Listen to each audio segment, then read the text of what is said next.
Je me souviens parfaitement de cet après-midi-là, sur la terrasse ensoleillée d'un petit café parisien. La tasse fumante devant moi, le brouhaha lointain de la ville, tout semblait si ordinaire. Il m'avait regardé, ses yeux perçants cherchant quelque chose qu'il croyait y trouver. « Tu as toujours été si prévisible, n'est-ce pas ?» avait-il dit, un sourire rapide sur les lèvres, un murmure à peine audible que seul le vent aurait pu emporter. Je n'avais rien répondu, laissant ces mots flotter dans l'air comme des feuilles mortes. Mon silence, alors, n'était pas une capitulation. C'était une observation attentive, une patience silencieuse face à un homme qui lisait mal les ombres projetées par le soleil. J'attendais, sans un geste, sans une émotion apparente, le moment où la lumière crue dévoilerait les contours exacts de notre histoire. Il a fallu que le monde autour de nous s'effondre pour que chacun puisse enfin voir clair, non pas dans le mien, mais dans son propre reflet. Le sucre fondait lentement au fond de ma tasse. Je m'appelle Élise Moreau. J'ai un peu plus de 40 ans maintenant, et ma vie à Lyon, avec mes 2 garçons, Thomas et Louis, est simple. Une vie faite de petits bonheurs, loin du faste, loin du bruit. Thomas et Louis, mes jumeaux, ont à peine 3 ou 4 ans. Ils sont ma lumière, le souffle qui me porte chaque jour. Mais il y a des matins où l'ombre du passé se tend encore, comme une main froide qui vous saisit le cœur. Ce matin-là, c'était l'un de ces jours. Le palais de justice de Lyon, un grand bâtiment de pierre, imposant, avec son air solennel. Je n'avais pas eu le choix, il fallait venir. Je me souviens encore de l'odeur, ce mélange étrange de vieux bois poli et d'une tension palpable. On sentait le poids des destins qui se jouaient entre ces murs. Je suis entré, mes 2 petits garçons serrés contre moi. Thomas tenait ma main gauche, son petit pouce cherchait le mien. Louis, dans mon autre bras, avait sa tête posée sur mon épaule, déjà endormi. Leurs petits yeux noisettes, si identiques, si innocents, ignoraient tout de l'endroit où nous étions. J'ai senti tous les regards se tourner vers nous. Je n'avais pas d'avocat à mes côtés. Du moins, pas encore. Je m'étais préparé à être seul, à affronter ce moment comme j'avais affronté tant d'autres. Mais au fond de la salle, près d'une colonne, j'ai aperçu la silhouette de maître Henri Leclerc. Il était là, juste un peu en retrait, comme une encre discrète dans ce tumulte. Son regard a croisé le mien, un instant. Un regard qui disait qu'il était là. Nous avons traversé la salle, mais pas résonnant sur le marbre. Chaque écho semblait souligner ma solitude, ma vulnérabilité. Je voyais les murmures sur les lèvres, les regards obliques. Certains, j'imagine, avaient pitié. La plupart, non. C'était leur droit, après tout. Je n'étais là pour chercher la pitié de personne. Puis mon regard a glissé vers l'avant, là où il était assis. Antoine Dubois. Mon ex-mari. Il était là, à sa place habituelle, à côté de son avocat. Il avait toujours cette prestance, cet air de posséder le monde. Il a ajusté ses boutons de manchette, un geste si familier autrefois. Sa mâchoire était serrée, oui, mais son sourire était toujours plus aiguisé que le fil d'une lame. À ses côtés, Sophie Delacroix, sa maîtresse, celle que l'on disait sa fiancée maintenant, a croisé ses jambes avec une arrogance tranquille. Elle portait une robe blanche, comme pour se moquer de toute innocence. C'était son style, toujours. J'ai entendu une femme murmurer depuis la galerie, « Regardez-la. Elle est venue avec les 2 enfants. » Quelle femme désespérée. J'ai tout entendu. Chaque mot. Mais je n'ai pas ralenti. J'ai continué d'avancer, mes talons usés claquant sur le sol froid. J'avais répété cette scène 100 fois dans ma tête. 100 fois, j'avais imaginé cet instant. Mais rien, absolument rien, ne pouvait me préparer à cette humiliation. Me tenir là, à seulement quelques mètres de l'homme qui avait juré de m'aimer pour toujours. Celui qui m'avait tout pris. Antoine a levé les yeux. Juste une fraction de seconde. Son regard a balayé mes traits tirés, mes enfants endormis. Puis, d'une voix froide, tranchante, il a dit, « Tu as l'air épuisée, Élise. Tu aurais dû engager une nounou au lieu de venir ici mendier de la pitié. » Ces mots, ils m'ont frappé. Directement au cœur. Comme un coup sec, alors que je m'attendais à l'indifférence. À côté de lui, Sophie a laissé échapper un petit rire étouffé, un son cristallin et cruel. Un rire qui a résonné dans le silence lourd de la salle d'audience. J'ai eu envie de crier. De m'effondrer. Mais je me suis tenue plus droite, ma dignité pour seule armure. Je ne suis pas venue ici pour la pitié, j'ai dit doucement, ma voix tremblante mais ferme. Je suis venue pour la justice. Ces paroles d'Antoine, elles ont rouvert une vieille blessure. Elles m'ont ramené en arrière, à ce soir précis. Cette nuit où tout a basculé. Je me suis revue. 8 mois de grossesse, le ventre lourd de mes jumeaux. J'étais là, au milieu du grand hall de cette somptueuse demeure à Neuilly-sur-Seine. Ce manoir qui avait été notre rêve, notre foyer.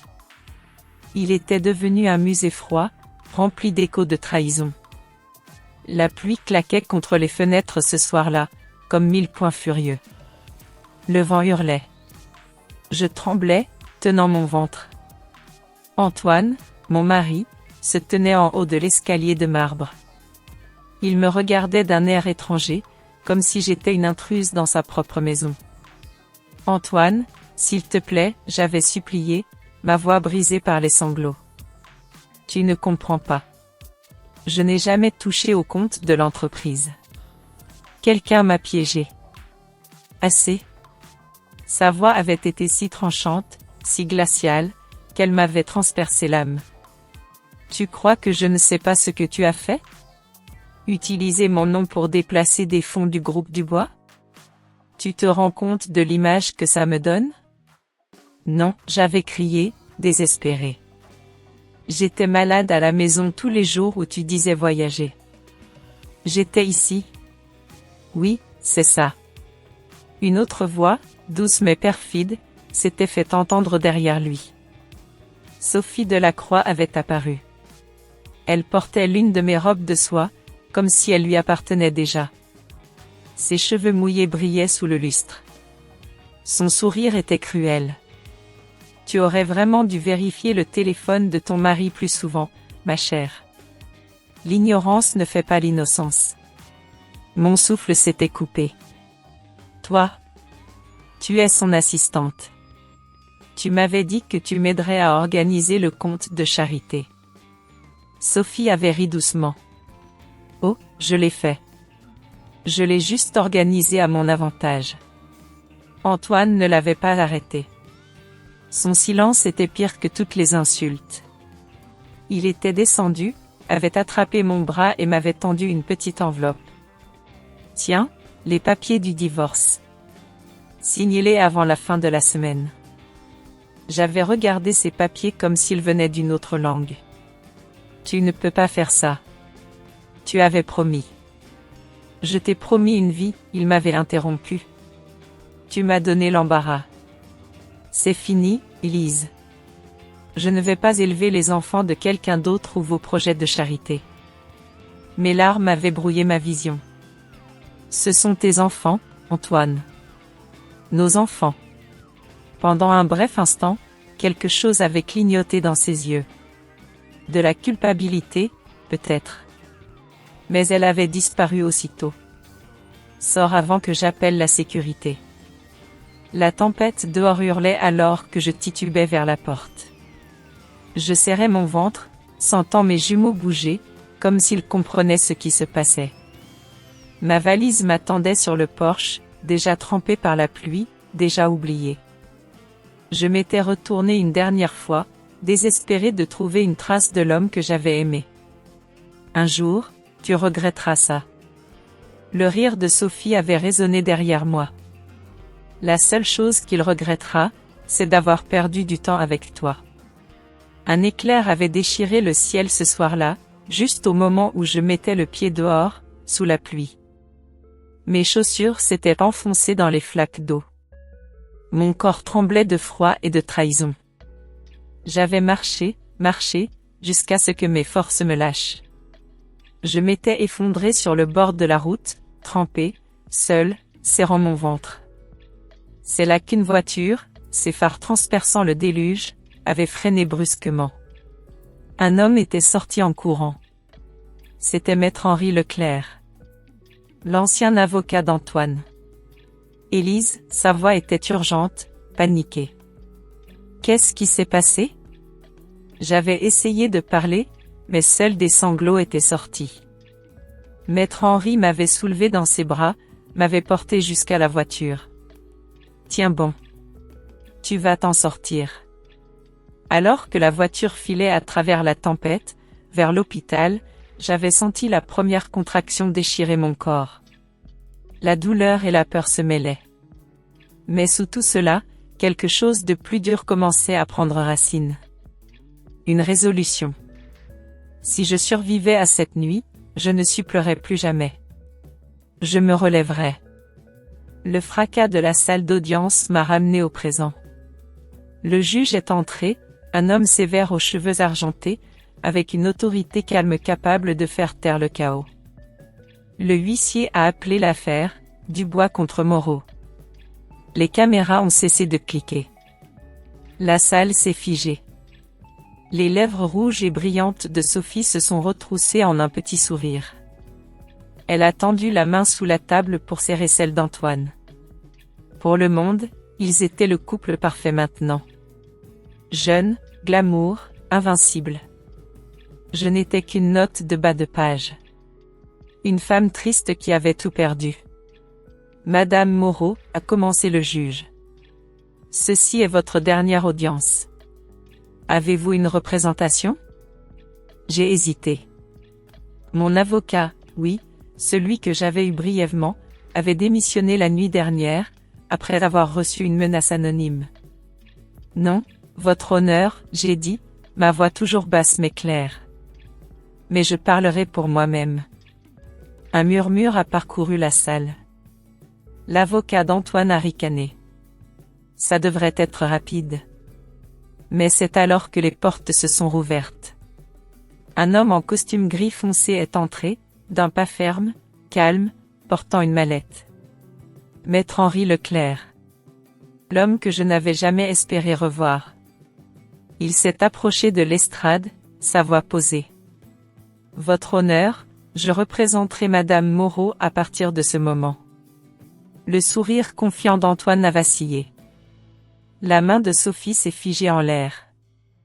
Pour la première fois, une incertitude a scintillé dans ses yeux parfaitement maquillés. Maître Henri s'est penché vers moi, et a murmuré, « Il n'est pas prêt pour ce que nous avons. » J'ai dégluti. Mon pouls battait la chamade. Peut-être, juste peut-être, que cela ne se terminerait pas comme Antoine l'avait imaginé. Parce que, cachés dans la mallette de Maître Henri, se trouvaient des documents qui pouvaient détruire tout ce qu'Antoine et Sophie avaient construit. Le chemin était long, je le savais. Mais cette fois, je n'étais plus seul. Et la justice, elle a parfois le chemin le plus long. Le fracas de cette salle d'audience, les regards d'Antoine et de Sophie, cela m'a ramené si loin, si vite. 3 ans en arrière. Une éternité, et pourtant, c'était hier.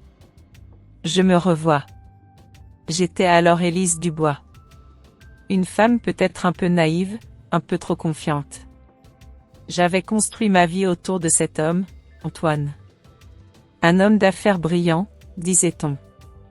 Pour moi, il était bien plus. Il était l'homme que j'avais aimé, celui avec qui j'avais rêvé d'une famille, d'une vie. Nos premières années à Neuilly-sur-Seine, dans cette immense demeure, elles avaient eu un goût de promesse. Un goût de conte de fées, presque. Il y avait les dîners mondains, les voyages, les œuvres de charité que je m'efforçais d'organiser. Antoine était le centre de tout. Ses mots doux, ses gestes protecteurs, j'y croyais. Je me souviens des soirs où il rentrait tard, fatigué par son empire, et où je le retrouvais, un verre de cognac à la main, écoutant mes récits de la journée. Il me disait que j'étais son havre, sa paix. J'étais peut-être aveugle alors, mais je l'étais par amour, je crois. Puis, Sophie est arrivée. Sophie Delacroix. Elle était sa nouvelle assistante. Une jeune femme brillante, pleine d'énergie. J'avais trouvé cela tout à fait normal. Antoine avait toujours eu besoin d'assistantes compétentes. Au début, elle était si aimable. Toujours souriante, prête à aider. Elle m'avait même proposé son aide pour mes projets de charité, surtout pour ce fonds de bourse musicale qui me tenait tant à cœur. Je lui avais fait confiance. Complètement. Je partageais mes idées avec elle, mes espoirs pour ces jeunes talents qui n'avaient pas les moyens de réaliser leurs rêves. Elle écoutait, prenait des notes, me rassurait sur le bon déroulement des choses. Je ne me doutais de rien. Vraiment de rien. Le changement a été subtil au début. Des silences étranges au téléphone, des rendez-vous annulés à la dernière minute. Mais j'étais enceinte. Les nausées, la fatigue, tout ça, je mettais ça sur le compte de la grossesse. Ma perception du monde s'était un peu voilée, enveloppée de cette bulle protectrice que l'on construit autour de soi quand on porte la vie. Mais la bulle a éclaté. Une nuit. Une nuit de tempête, je m'en souviens comme si c'était gravé au fer rouge dans ma mémoire. C'était la saison des pluies d'automne. Le vent hurlait comme une âme en peine, la pluie fouettait les fenêtres de la maison, comme des coups portés. J'étais là, au milieu du grand hall, mon ventre lourd de mes jumeaux, à 8 mois de grossesse. J'attendais Antoine. Il est descendu de son bureau, un air étranger sur le visage. Un air que je n'avais jamais vu. Froid. Dur. Il m'a accusé. D'avoir volé de l'argent. D'avoir détourné des fonds du groupe Dubois, sous couvert de mes œuvres de charité. J'ai crié. J'ai nié. Comment pouvais-je faire cela? J'étais là, chez nous, tous les jours où il disait voyager. J'étais malade, alitée, parfois. Comment aurais-je pu orchestrer une telle chose? Et c'est là qu'elle est apparue. Sophie. Sortant de l'ombre, juste derrière Antoine, dans une de mes robes de soie. Cette robe que j'aimais tant, d'un bleu profond. Elle lui allait si bien. Elle a souri. Un sourire qui n'avait rien d'aimable, rien d'innocent. Un sourire cruel, comme le reflet des éclairs qui zébraient le ciel dehors. Tu aurais vraiment dû vérifier le téléphone de ton mari plus souvent, ma chère, elle a dit, sa voix douce mais pleine de venin. L'ignorance ne fait pas l'innocence. Mon monde a vacillé. Toi, tu es son assistante. Tu m'avais dit que tu m'aiderais à organiser le compte de charité. Elle a ri. Un petit rire étouffé, mais qui a résonné dans le grand hall. Oh, je l'ai fait. Je l'ai juste organisé à mon avantage.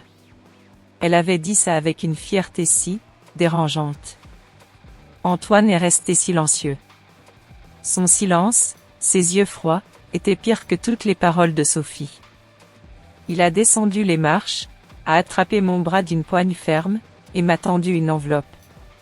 Des papiers de divorce. Je ne peux pas faire ça, j'ai murmuré, mes larmes coulant sans fin. Tu avais promis. Je t'ai promis une vie, il m'a interrompu, pas cet embarras. C'est fini, Lise. Je ne vais pas élever les enfants de quelqu'un d'autre ou vos projets de charité. Ces mots. Les enfants de quelqu'un d'autre. Ils m'ont transpercé. Mes propres enfants. Nos enfants. J'ai senti une pointe de douleur si vive, si profonde. Ce sont tes enfants, Antoine. Nos enfants. Mais il n'y avait plus rien dans son regard. Juste le vide. Sors d'ici, il a dit, sa voix une lame de glace. Avant que j'appelle la sécurité. La tempête dehors hurlait, répondant à la tempête dans mon cœur. Je me suis dirigée vers la porte, titubante.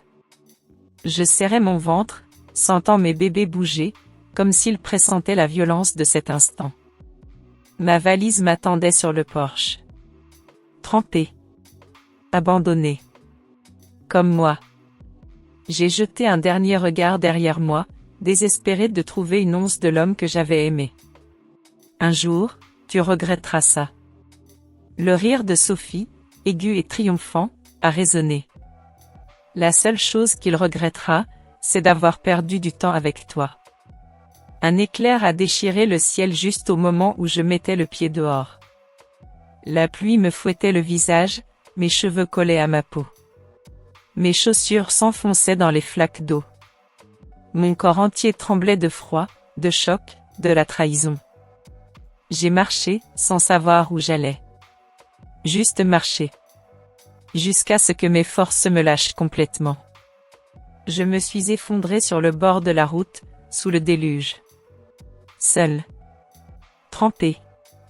Serrant mon ventre, sentant la vie s'agiter en moi. La peur était immense. La solitude, écrasante. C'est là qu'une voiture, ses phares perçant l'obscurité, a freiné brusquement. J'ai à peine eu le temps de lever les yeux. Un homme est sorti en courant.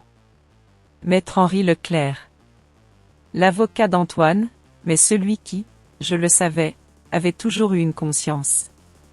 Élise, sa voix était urgente, paniquée. Qu'est-ce qui s'est passé? J'ai essayé de parler, mais seuls des sanglots incohérents sont sortis. Il m'a soulevé dans ses bras. M'a porté jusqu'à sa voiture. Tiens bon. Tu vas t'en sortir. Ces mots étaient un baume inattendu dans cette nuit de cauchemar. Alors que la voiture filait à travers la tempête, vers l'hôpital, j'ai senti la première contraction déchirer mon corps. Une douleur aiguë. La peur et la douleur se sont mêlées, se sont confondues. Mais sous tout cela, quelque chose de plus dur commençait à prendre racine. Une résolution. Une flamme minuscule, fragile, mais vivante. Si je survivais à cette nuit, je ne supplerais plus jamais.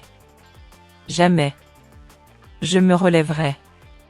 Je le ferai pour mes enfants. Et un jour, Antoine Dubois et Sophie Delacroix comprendraient enfin, vraiment, ce que signifiait tout perdre. Ce n'était pas un vœu de vengeance. C'était une promesse. Le voyage vers l'hôpital, cette nuit-là, est resté gravé en moi. Un flot de lumière aveuglante et de douleurs intenses. La voiture de Maître Henri fendant la pluie, chaque virage me tordant un peu plus le ventre. Les contractions. Elles venaient comme des vagues, de plus en plus fortes, de plus en plus rapprochées. C'était une tempête, dehors comme en moi. Une tempête qui menaçait d'emporter tout ce qui restait. L'hôpital. L'odeur d'antiseptique et d'humidité. Les lumières fluorescentes bourdonnaient au-dessus de ma tête, le son des chaussures des infirmières qui couraient sur les sols polis. J'étais allongée sur un brancard, trempée, tremblante. Maître Henri était là. Son visage était pâle, mais son regard, lui, restait calme. Il tenait ma main, sa présence, une encre inattendue dans ce naufrage. « Vous êtes en sécurité » m'a-t-il dit doucement. « Respirez, Élise. Je suis là. » Mes doigts se sont serrés autour des siens, cherchant une force, une certitude. Je voulais le croire.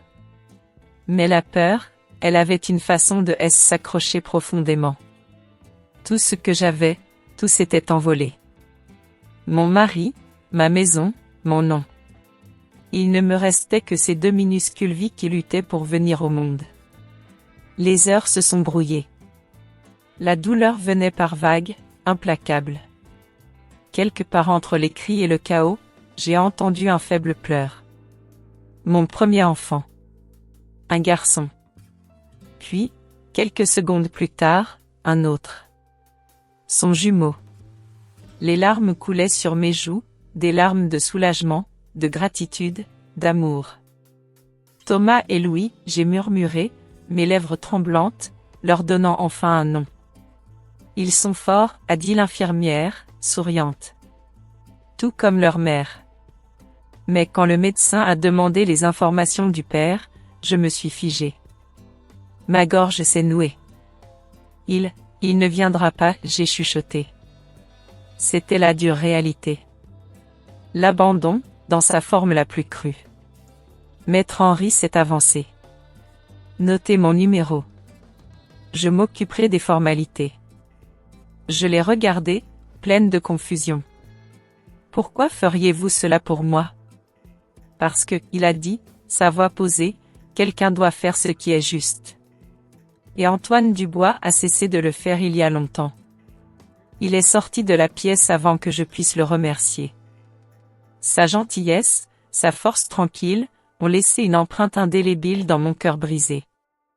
Il était le seul rayon de soleil dans ma nuit noire. 2 jours plus tard, j'étais assise près de la fenêtre de ma chambre d'hôpital, berçant mes nouveau-nés. Dehors, la ville de Lyon brillait sous la lumière lavée du matin. Pour la première fois depuis des années, j'ai ressenti quelque chose qui ressemblait à la paix. Une paix fragile, éphémère. Jusqu'à ce que l'infirmière entre, tenant une enveloppe.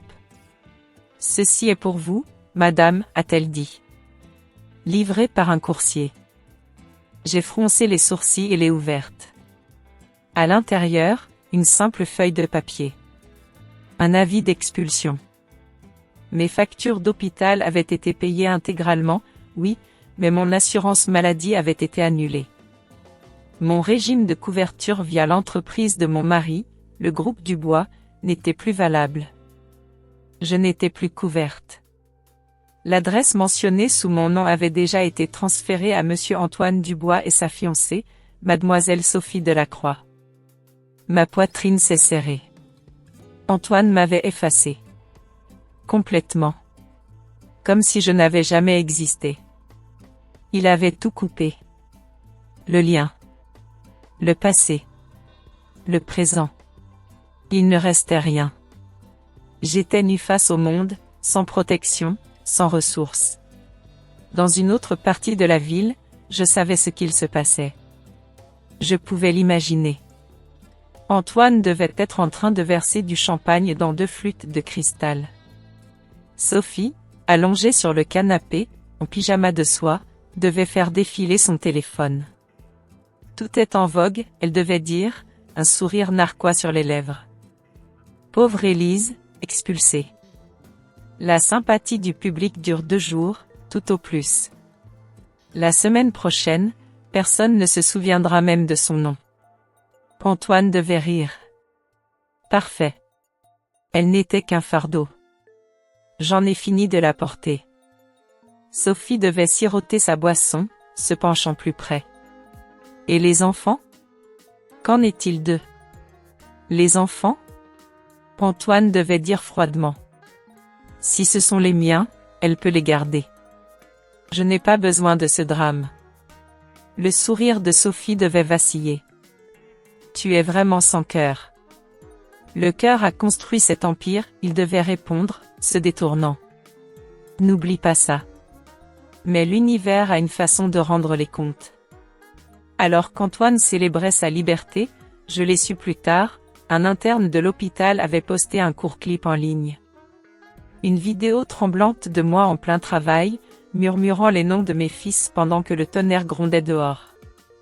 La légende disait, abandonné par un milliardaire, mais se battant toujours par amour. En quelques heures, le clip était devenu viral. Des millions d'étrangers avaient regardé, partagé, pleuré, et posé une question. Qui pouvait faire ça à une femme? Je ne le savais pas encore, mais le monde commençait à tourner en ma faveur. Et loin de là, dans l'appartement d'Antoine, son téléphone avait vibré avec un seul message, d'un numéro inconnu, la justice arrive, et elle n'est pas seule. Assise là, dans cette chambre d'hôpital, avec mes 2 bébés blottis contre moi, ces nouvelles m'avaient frappé comme un coup de poing. Ce n'était plus de la tristesse. C'était une colère froide. Une détermination inébranlable. Si je m'en étais sortie cette nuit-là, je ne supplerais plus jamais. Jamais. Je me relèverais. Et quand je le ferais, Antoine Dubois et Sophie Delacroix comprendraient enfin ce que signifiait tout perdre. Ce n'était pas une vengeance aveugle. C'était une promesse faite à mes fils, et à moi-même. Une promesse de dignité. 3 ans. 3 ans peuvent vous briser, ou vous reconstruire. Pour moi, Élise, ce fut les deux. La femme qui avait pleuré dans une robe d'hôpital, le monde s'écroulant autour d'elle, n'était plus. À sa place, il y avait quelqu'un de nouveau. Plus calme. Plus affûté. D'une force tranquille, presque silencieuse. Nous vivions dans un petit appartement, au-dessus d'une librairie ancienne, dans le quartier de la Croix-Rousse, à Lyon. Un quartier plein de vie, avec ses ruelles pavées, ses ateliers d'artistes, et l'âme de la soie qui flotte encore dans l'air. C'était modeste, oui, mais c'était chez nous. Cet appartement, il était rempli des rires de mes jumeaux, Thomas et Louis. De l'odeur des crayons de couleur, des histoires lues le soir. Et de l'odeur des crêpes que je faisais chaque dimanche matin.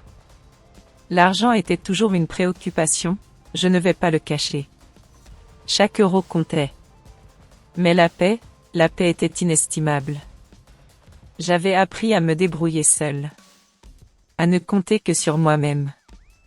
Sans l'ombre d'Antoine Dubois pour hanter chacun de mes pas. Je donnais des leçons de piano aux enfants du quartier. La musique. Elle avait toujours été mon refuge. Et maintenant, elle nourrissait ma famille. J'enseignais, et je jouais aussi, parfois, pour le simple plaisir. La mélodie emplissait nos petites pièces, chassant les vieux démons. Je n'ai jamais prononcé son nom. Celui d'Antoine.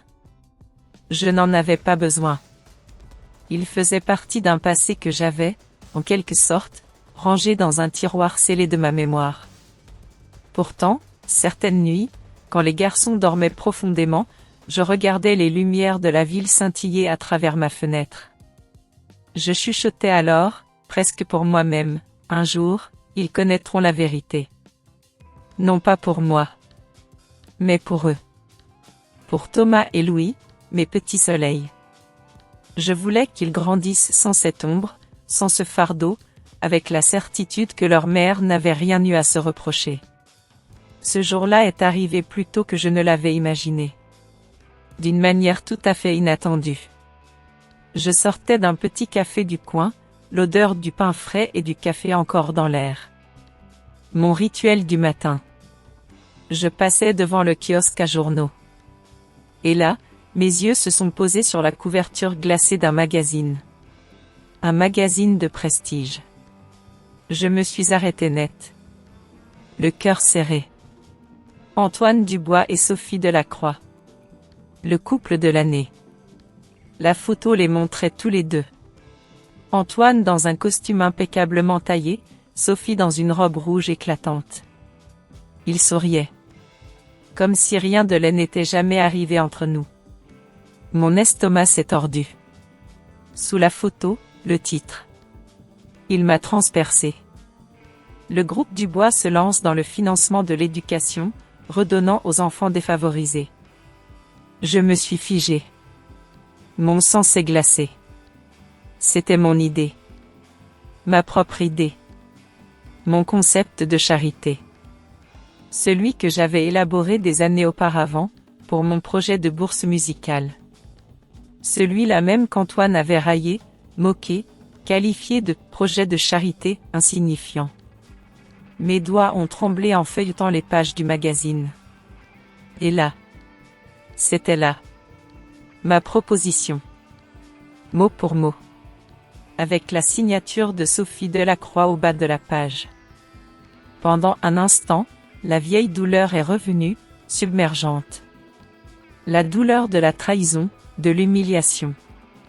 J'ai eu l'impression de retomber, de me retrouver sous cette pluie battante. Mais cette fois-ci, quelque chose de plus dur a pris sa place. Une colère froide. Une colère légitime. Plus tard ce soir-là, je me suis assise à ma table de cuisine. Thomas et Louis dessinaient tranquillement à côté, leur rire remplissait la pièce. Mais mon esprit était ailleurs. J'ai ouvert mon ordinateur portable. J'ai tapé « Scandale groupe Dubois rumeur ». Des dizaines d'articles sont apparus. Des accusations de manipulation fiscale. Des dissimulations d'employés. Et un nom familier, enfoui profondément dans les détails. Maître Henri Leclerc. Mon cœur a fait un bond. Henri. L'homme qui m'avait porté à travers la pluie. L'avocat qui avait disparu de ma vie après cette nuit-là. J'ai cliqué sur le lien. L'article révélait qu'Henri avait quitté le cabinet d'Antoine après avoir dénoncé un fonds offshore illégal. Il avait disparu de la scène médiatique, se consacrant à un travail juridique indépendant, spécialisé dans la fraude d'entreprise. Et la rumeur disait qu'il était maintenant basé à Lyon. J'ai fixé l'écran. Mon reflet était pâle, presque transparent, contre la lueur de l'ordinateur. Peut-être que le destin n'avait pas encore fini son histoire avec moi. Peut-être qu'il y avait une raison à tout cela. Une raison à cette douleur qui ne s'était jamais éteinte complètement. Une raison à cette flamme, si minuscule soit-elle, qui venait de se rallumer en moi. Une nouvelle espérance, silencieuse point le lendemain matin, une détermination nouvelle m'habitait. Ce n'était pas une fureur bruyante, non. C'était plutôt une braise, discrète mais ardente, qui couvait au fond de moi. L'image de Sophie Delacroix s'appropriant mes idées, et celle d'Antoine toujours aussi triomphant, ne me laissait plus de repos. Je devais agir. Pour moi, pour Thomas, pour Louis.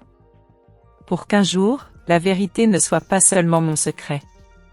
J'ai trouvé l'adresse du cabinet de Maître Henri Leclerc au cœur de Lyon, dans un quartier où les vieilles pierres murmurent les histoires de la ville. Le bâtiment était sobre, d'une élégance discrète. Je me souviens encore de ce que j'ai ressenti en montant les quelques marches. Une hésitation. Et puis, une lueur d'espoir.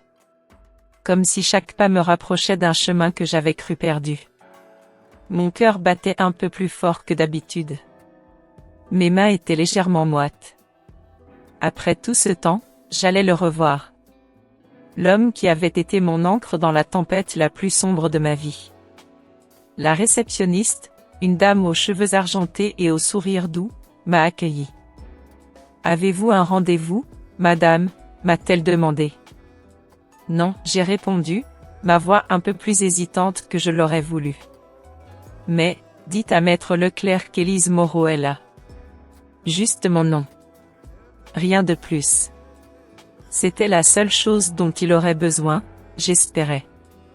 Peu après, la porte du bureau s'est ouverte.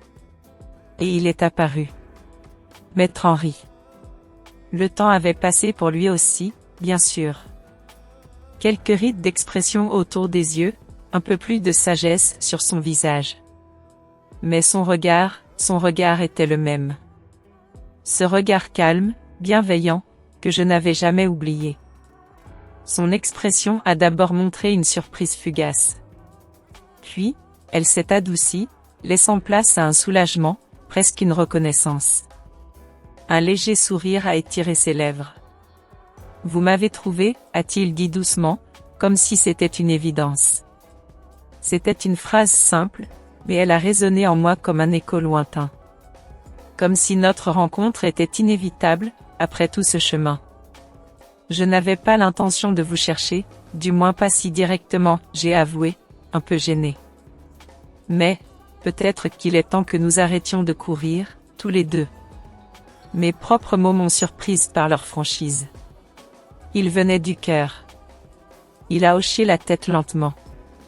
Il m'a invité à m'asseoir dans son bureau, un espace lumineux, rempli de livres et d'une atmosphère studieuse. Il y avait une grande fenêtre qui donnait sur les toits de Lyon. « Vous avez vu le magazine » a-t-il affirmé, plus qu'il n'a posé la question. Mes lèvres se sont serrées. La colère que j'avais ressentie en voyant cette couverture est revenue, froide et amère. Oui. Il utilise encore mon idée. Je lui ai tendu la page que j'avais découpée, presque froissée. Il l'a prise, ses yeux parcourant le titre, la photo d'Antoine et Sophie, puis la signature de Sophie sous mon projet. Il ne disait rien, mais je voyais dans son regard la même compréhension, la même indignation que la mienne. Il a posé le magazine sur son bureau, les mains jointes. « Élise, a-t-il commencé, sa voix grave, Antoine, intouchable, en ce moment. Socialement, légalement, son empire le protège. À moins. » Il a fait une pause, son regard scrutant mon visage, cherchant sans doute la flamme que je sentais brûler en moi. « À moins que vous ne soyez prête à vous battre. Vraiment vous battre. Pas seulement pour une compensation, mais pour exposer la vérité. Ce sera long, ce sera difficile. Il y aura des attaques. Vous serez à nouveau sous les feux des projecteurs, et pas toujours de manière flatteuse.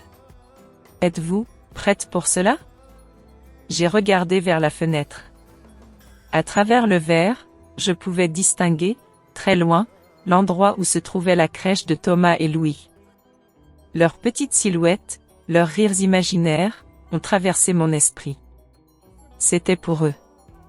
Pour qu'ils ne grandissent pas avec l'ombre de l'injustice planant sur le nom de leur mère. Ce n'était plus une question de vengeance personnelle contre Antoine. C'était une question de dignité. Une question de vérité. Pour eux, j'ai dit doucement, ma voix ferme et résolue, sans plus aucune trace d'hésitation. Je me battrai pour eux. C'était la promesse la plus solennelle que j'ai jamais faite. Maître Henri a souri. Un sourire léger, presque imperceptible, mais qui m'a empli d'une confiance nouvelle. Alors, a-t-il dit, donnons à Antoine Dubois une raison de se souvenir de votre nom. Cette fois, ce sera un souvenir qu'il ne pourra pas effacer. Dehors, la pluie a commencé à tomber. Douce, régulière. Familière. Il y a 3 ans, la pluie m'avait submergé, m'avait balayé. Elle était le symbole de ma détresse, de mon monde qui s'effondrait. Mais cette fois-ci, alors que je regardais les gouttes glisser le long de la vitre, je n'ai pas ressenti de chagrin. La pluie, elle était comme un lavage. Une purification. J'avais l'impression qu'elle nettoyait les vieilles douleurs, préparant le terrain pour quelque chose de nouveau. La femme qu'Antoine avait jetée, trempée et désespérée, était prête à revenir. Pour récupérer tout ce qui lui avait été volé. Après cette découverte dans le magazine, cette certitude que mon idée, mon rêve pour les enfants, avait été volé et dénaturé, je savais qu'il était temps. Ce n'était plus une question d'apaisement personnel, ni même de simple survie. C'était une nécessité. Une dignité à retrouver, pour moi et pour mes petits garçons. Le lendemain matin, une détermination froide et tranquille m'habitait. Ce n'était pas la colère bruyante des débuts, non. C'était une colère plus profonde, plus dense, comme une braise qui couve sous les cendres. Je devais trouver Maître Henri. Et je devais agir. Pour Thomas, pour Louis. Pour que jamais il n'ait à douter de la valeur du nom de leur mère. Le cabinet de Maître Henri Leclerc se trouvait au cœur de Lyon. Un quartier d'affaires, mais avec l'âme du vieux Lyon qui n'est jamais très loin. Le bâtiment était discret, imposant par sa simplicité. Des pierres anciennes, une grande porte en bois massif. Je me souviens de chaque pas que j'ai fait en montant les marches. Chaque pas était lourd, chargé d'une histoire que j'avais longtemps gardée pour moi. Et chaque pas était aussi plus léger, comme si je me délestais d'un poids. Une hésitation, oui, une petite, presque imperceptible. Puis, une lueur. Une lueur d'espoir. Comme si je montais vers un chemin que j'avais cru définitivement barré. Mon cœur battait un peu plus fort, un rythme sourd dans ma poitrine. Mes mains étaient légèrement moites, une sensation que je n'avais plus ressentie depuis longtemps. Après tout ce temps, j'allais le revoir. L'homme qui, dans la nuit la plus sombre de ma vie, avait été mon unique réconfort. La réceptionniste, une femme aux cheveux soigneusement coiffés, avec un sourire doux et professionnel, m'a accueilli. « Bonjour madame, avez-vous un rendez-vous » ? « Non, ai-je répondu, ma voix peut-être un peu plus tremblante que je ne l'aurais souhaité. Mais pourriez-vous dire à Maître Leclerc qu'Élise Moreau est là? Mon nom, juste mon nom. J'espérais que cela suffirait. Qu'il se souviendrait. Quelques instants plus tard, la porte d'un bureau s'est ouverte. Et il est apparu. Maître Henri. Le temps avait fait son œuvre sur lui aussi, bien sûr. Quelques fines rides d'expression autour des yeux, un air de sagesse un peu plus marqué. Mais son regard était le même. Ce regard calme, profond, bienveillant, que je n'avais jamais oublié. C'était le même regard qui m'avait rassuré cette nuit d'orage. Son expression a d'abord reflété une surprise rapide, un éclair. Puis, elle s'est adoucie, s'est transformée en un mélange de soulagement et d'une sorte de reconnaissance. Un léger sourire a étiré ses lèvres. « Vous m'avez trouvé » a-t-il dit doucement, ces mots simples résonnant dans le silence du couloir. C'était une phrase d'une banalité apparente, mais pour moi, elle portait le poids d'une certitude. Comme si notre rencontre était écrite, inévitable, après tout ce chemin parcouru. Je n'avais pas vraiment l'intention de vous chercher, du moins pas de cette manière directe, ai-je avoué, un peu gêné, mes mains serrées l'une contre l'autre. Mais, il me semble qu'il est temps que nous cessions de fuir, vous comme moi. Mes propres mots m'ont surprise par leur franchise, leur nudité. Ils venaient du plus profond de moi. Il a hoché la tête lentement, son regard ne me quittant pas. Il m'a invité à entrer dans son bureau. C'était un espace lumineux, empli de cette atmosphère feutrée que l'on trouve chez les hommes de loi. Des livres par milliers, des dossiers empilés, et une grande fenêtre qui donnait sur les toits ocre de Lyon. « Vous avez vu le magazine » a-t-il affirmé, non pas comme une question, mais comme une constatation. Il savait. Mes lèvres se sont serrées. La colère que j'avais ressentie en voyant cette couverture était revenue, froide et amère. Oui. Il utilise encore mon idée. J'ai sorti la page découpée que j'avais gardée. Elle était légèrement froissée dans ma main. Je la lui ai tendue. Il l'a prise, ses yeux parcourant le titre, la photo d'Antoine et Sophie, puis la signature de Sophie Delacroix, juste en dessous de ce qui était mon projet. Il n'a rien dit. Mais je voyais dans son regard la même compréhension, la même indignation que la mienne. Un miroir de mes propres sentiments. Il a posé le magazine sur son bureau, ses mains se joignant. Ses doigts se sont effleurés. « Élise » a-t-il commencé, sa voix grave, Antoine, intouchable, à l'heure actuelle. Socialement, légalement, son empire, le groupe Dubois, le protège. À moins. Il a fait une pause. Son regard a de nouveau scruté mon visage. Il cherchait quelque chose en moi. La flamme. La force. La détermination que je sentais brûler, discrètement mais intensément, au fond de mon être. À moins que vous ne soyez prête à vous battre. Vraiment vous battre. Pas seulement pour une compensation, non. Mais pour exposer la vérité, toute la vérité. Ce sera un chemin long, Élise. Ce sera difficile. Il y aura des attaques, des doutes. Vous serez à nouveau sous les feux des projecteurs, et pas toujours de manière flatteuse. Êtes-vous prête pour cela? J'ai regardé vers la fenêtre. Au loin, au-delà des toits, je pouvais distinguer, si je me concentrais bien, l'endroit où se trouvait la crèche de Thomas et Louis. Leurs petites silhouettes, leurs rires imaginaires, ont traversé mon esprit. C'était pour eux. Ce n'était pas pour la vengeance. Ce n'était pas pour le passé. C'était pour leur avenir. Pour qu'ils ne grandissent pas avec cette ombre d'injustice planant sur le nom de leur mère. Pour eux, j'ai dit doucement, ma voix ferme et résolue, sans plus aucune trace d'hésitation. Le doute s'était envolé. Je me battrai pour eux. C'était la promesse la plus solennelle que j'ai jamais faite. Une promesse que je n'avais pas faite à voix haute depuis la nuit de la tempête. Maître Henri a souri. Un sourire léger, presque imperceptible, mais qui m'a empli d'une confiance nouvelle. Comme si ce simple sourire était une force. Alors, a-t-il dit, donnons à Antoine Dubois une raison de se souvenir de votre nom. Cette fois, ce sera un souvenir qu'il ne pourra pas effacer. Ces mots résonnaient comme une mélodie d'espoir. Dehors, la pluie a commencé à tomber. Douce, régulière. Familière. Il y a 3 ans, la pluie m'avait submergé.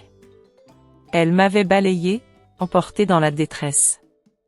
Elle était le symbole de ma déroute, de mon monde qui s'effondrait. Mais cette fois-ci, alors que je regardais les gouttes glisser le long de la vitre, je n'ai pas ressenti de chagrin. Pas de peur. La pluie, elle était comme un lavage. Une purification. J'avais l'impression qu'elle nettoyait les vieilles douleurs, préparant le terrain pour quelque chose de nouveau. Une terre fertile. La femme qu'Antoine avait jetée, trempée et désespérée, était prête à revenir. Pour récupérer tout ce qui lui avait été volé. Son nom.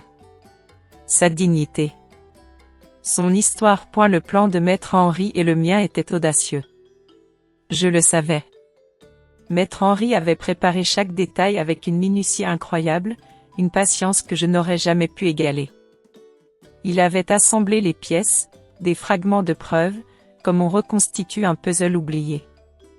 Des courriels, des documents égarés, des enregistrements vocaux.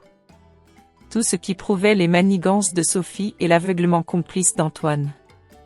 Le lieu choisi pour dévoiler tout cela ? Le gala de charité Bright Future, du groupe Dubois. À Paris. Au prestigieux hôtel Atoria Grand.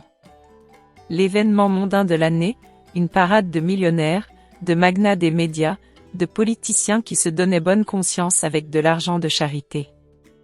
Mais cette nuit-là, tous les regards seraient tournés vers un seul couple. Je me souviens de l'atmosphère de ce soir-là. L'air était épais, chargé de parfums chers et de rires forcés. Les lustres de cristal jetaient des éclats de lumière sur les robes de soirée et les costumes sombres. Un tableau de luxe, de réussite, et de fausseté.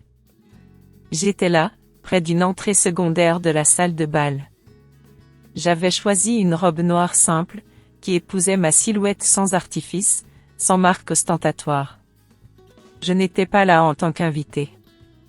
J'étais là avec un but précis. L'invitation, Maître Henri me l'avait glissée dans ma boîte aux lettres le matin même, avec un petit mot manuscrit, ce soir est le soir. Apportez votre courage. Mon cœur battait la chamade, un tambour sourd dans ma poitrine. Je regardais autour de moi, cette mer de visages brillants. 3 ans auparavant, j'aurais été invisible parmi eux. Ce soir, j'allais devenir inoubliable. Maître Henri se tenait près d'une fontaine de champagne, se faisant passer pour un invité discret. Son téléphone, je le savais, enregistrait tout, subrepticement. Nos regards se sont croisés un instant. Il a hoché la tête, un geste calme, certain. Juste ça. Suffisant. Puis, la voix de l'hôte a retenti dans le microphone. Mesdames et messieurs, veuillez accueillir la visionnaire derrière le programme de charité de cette année, Mademoiselle Sophie Delacroix. Des applaudissements assourdissants ont rempli la pièce. Sophie est montée sur scène, rayonnante sous les projecteurs. Elle était magnifique, dans sa robe rouge éclatante, son sourire parfait, étudié, presque vénéneux. Elle s'est penchée vers le micro, son assurance habituelle. Au groupe Dubois, nous croyons que chaque enfant mérite une chance, a-t-elle commencé, sa voix mélodieuse et assurée. Cette initiative, financée par la générosité de mon mari, apportera des bourses artistiques et éducatives aux étudiants défavorisés. Ma poitrine s'est serrée. Mon initiative. Mon idée. Mes mots. Volés. Encore une fois. Je l'ai regardée, Sophie, se prélassant dans les applaudissements, son sourire presque sain. Puis Antoine l'a rejointe sur scène, drapant un bras autour de sa taille. Les flashs ont éclaté. Ensemble, ils semblaient intouchables. Jusqu'à ce que les lumières vacillent. Au début, cela a semblé être un simple problème technique. Quelques rires nerveux ont parcouru la foule. Puis, sur l'écran LED géant derrière la scène, la vidéo a changé. Ce n'était plus la promotion de la charité. C'étaient des images brutes, non filtrées. Des courriels. Des documents. Des enregistrements vocaux. La voix de Sophie a rempli la pièce, résonnant à travers les haut-parleurs. Transférez l'argent de la bourse sur mon compte. Élise Moreau en prendra le blâme si cela fuit. Un silence de stupéfaction a envahi la salle. Puis des halètements. Le visage d'Antoine s'est vidé de toute couleur. Sophie s'est retournée, horrifiée. Éteignez ça. Éteignez ça. Mais il était trop tard. L'écran a clignoté à nouveau. Cette fois, des images de vidéosurveillance d'Antoine et Sophie riant dans mon ancien salon, la nuit où ils m'avaient chassé. La voix d'Antoine a résonné, moqueuse.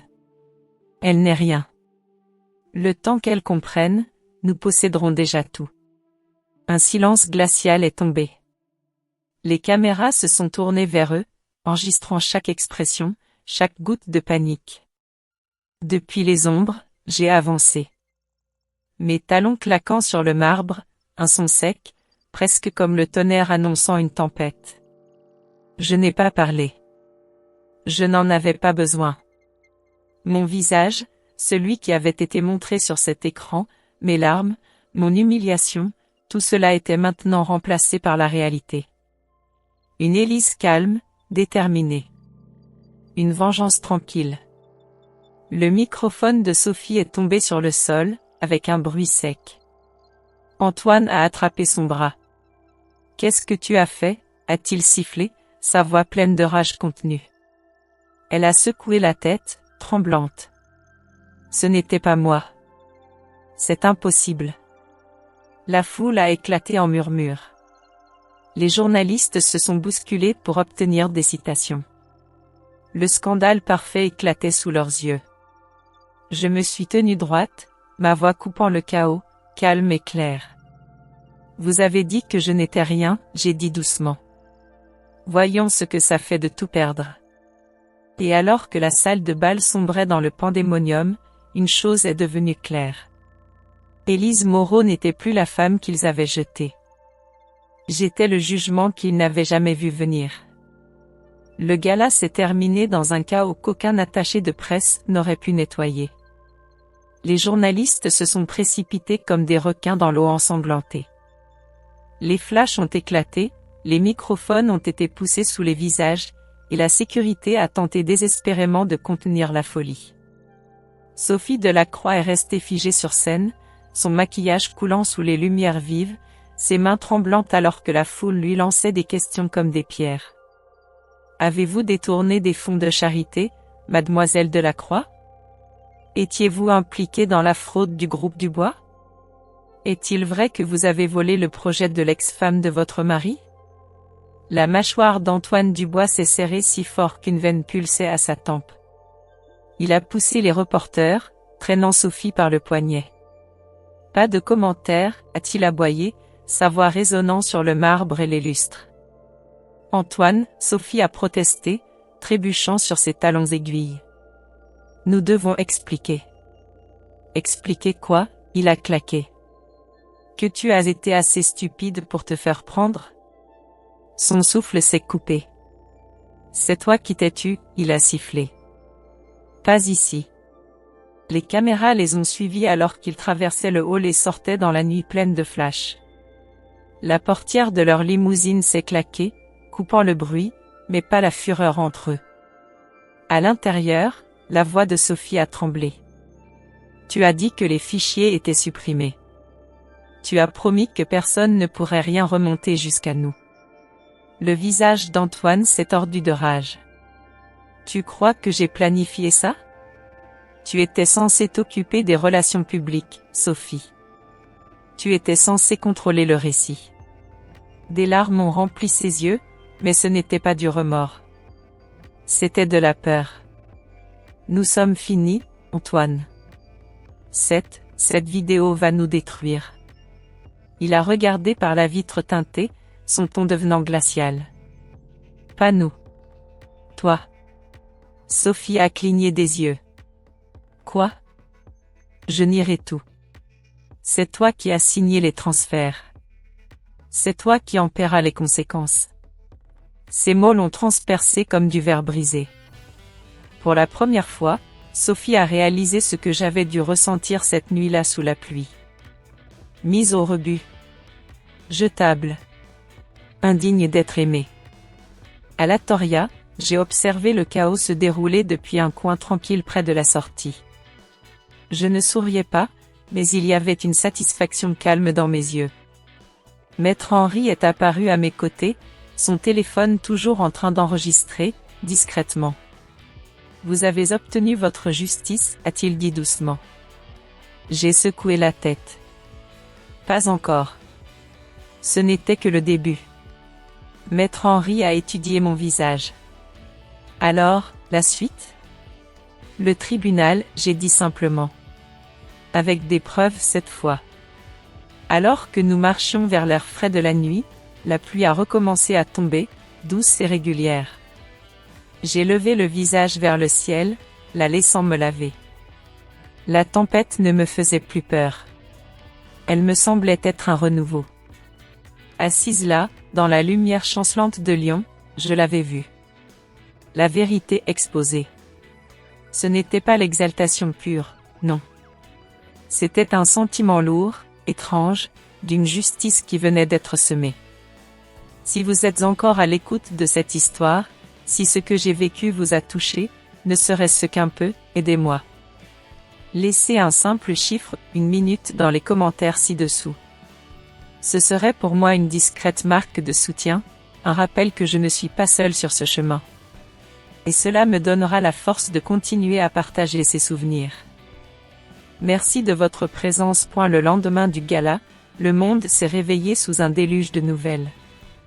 Partout, sur Internet, à la radio, à la télévision, il n'était question que de ça.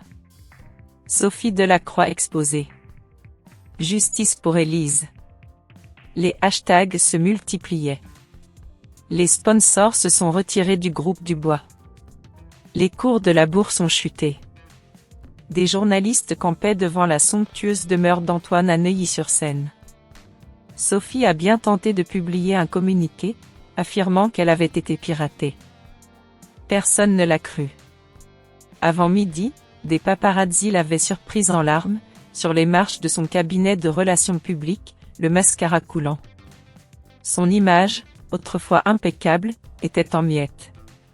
Le gestionnaire de crise d'Antoine a démissionné quelques heures plus tard. On ne peut pas manipuler une conscience, monsieur, lui avait-elle dit, paraît-il, avant de claquer la porte. Antoine, seul dans son pantouse, avait jeté un verre contre le mur, le regardant se briser comme son empire. Son téléphone avait vibré. Un numéro inconnu. Il avait répondu. Une voix familière s'était fait entendre à l'autre bout du fil. Calme. Ferme. Sans pitié. Bonjour Antoine, avait dit ma voix. Cela fait longtemps. Il s'était figé. Que voulez-vous? J'avais marqué une pause. Juste assez longue pour qu'il sente le poids de mes mots. Des excuses, j'avais dit. Et après cela, tout ce que vous me devez. Avant qu'il ne puisse répondre, j'avais raccroché, le laissant face au silence. Et au son de sa propre chute qui commençait. 3 jours après le gala, la ville s'était réveillée avec des titres de journaux annonçant, comme la chute d'un empire. Élise Moreau intente un procès de 50 millions d'euros contre le groupe Dubois pour fraude et diffamation. Chaque présentateur télévisé, chaque animateur d'émission, chaque site d'information, tout le monde parlait de la même femme. Celle que le monde avait autrefois plainte.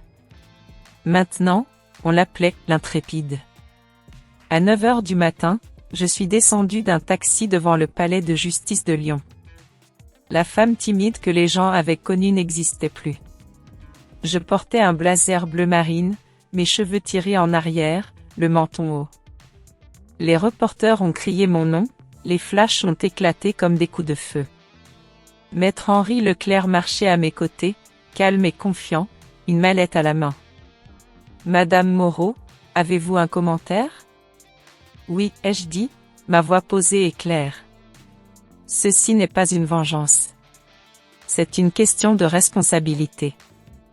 À l'intérieur de la salle d'audience, Antoine Dubois était assis à la table de la défense. Pâle, oui, mais toujours avec cette posture d'arrogance. Son avocat, un requin hors de prix venu de Paris, lui murmurait furieusement à l'oreille. Sophie Delacroix était assise 2 sièges plus loin. Des lunettes de soleil cachaient ses yeux rougis. La femme qui commandait autrefois les foules semblait maintenant petite, tremblante, perdue. Juge Whittaker est entré. Un homme plus âgé, à l'expression sévère, réputé pour son équité. Madame Moreau, a-t-il commencé, vous vous représentez avec Maître Leclerc comme conseil. Oui, votre honneur. Les audiences ont commencé. Maître Henri a présenté une série de documents. Des courriels montrant ma proposition de bourse, écrite des années avant que le groupe Dubois ne la dépose sous le nom de Sophie. Des captures d'écran de messages où Sophie se vantait d'avoir vidé le fonds de charité. Des virements bancaires. Des fichiers supprimés, récupérés dans le stockage en ligne. Chaque détail dressait le même tableau. Une trahison enveloppée de luxe. Antoine tentait de rester impassible, mais de la sueur perlait à ses tempes. C'est absurde, a-t-il marmonné. Elle est amère. Elle invente tout. Je me suis tourné vers lui, calmement. Vous m'avez dit que je n'étais rien. J'ai construit votre œuvre caritative, votre image, votre héritage. Tout ce que vous m'avez donné en retour, c'est l'humiliation. Sophie a tressailli à mes mots. Ses mains tremblaient alors que Maître Henri diffusait un enregistrement audio. Sa voix. Issue d'un appel téléphonique quelques semaines avant le gala. L'épouse est un fantôme maintenant. Une fois que je serai Madame Dubois, personne ne se souviendra même de son nom. Des halètements ont rempli la salle d'audience. L'avocat de Sophie s'est enfoui le visage dans ses mains. Juge Whittaker a frappé son marteau. À l'ordre.